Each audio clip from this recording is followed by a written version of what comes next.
யோசபாத் செய்தான். அவனுக்கு வந்த உபத்திரவத்தை கண்டதும் எல்லாத்துக்கும் அறிவிச்சிட்டு அவனும் முழங்கால் போட்டு தேவனுடைய சமூகத்தில் புசியாமல் குடியாமல் காத்திருந்தான்.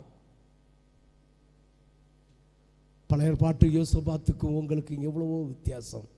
அவனுக்கு இயேசுடைய இரத்தம் கிடைக்கல, இயேசுடைய உபதேசம் கிடைக்கல.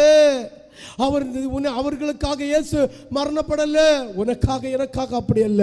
என்னுடைய தெய்வம் அவர் பரலோகத்தில் இருந்து மகிமையாக இருந்த அந்த இயேசு விண்ணகத்திலிருந்து இறங்கி வந்து மானிடரை போல உன்னுடைய சாயலை ஏற்றுக்கொண்டு உனக்காக எனக்காக சிலுவையிலே ஜீவ பலியாய் அவருடைய சரீரத்தை கொடுத்து குற்றுயிராய் இந்த இரத்தம் சொட்ட சொட்ட சொட்ட 5 பெருங்காயங்களும் உடலிலே உழுத நிலம் போல பாடுகளை அனுபவித்த நீ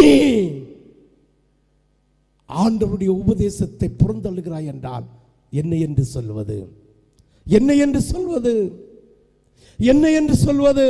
தேவ பிள்ளையே, ஆண்டவர் உன்னை ஆசீர்வதிக்கிறது அவருடைய இருதயத்தின் நோக்கம். அவர் உன்னை பரலோகத்தில் கூட்டி செல்கிறது அவருடைய இருதயத்தின் உள்ளத்தில் இருக்கிற பெரிய ஆசை, விருப்பம், சித்தம். நீ எங்கே போய் கொண்டிருக்கிறாய்?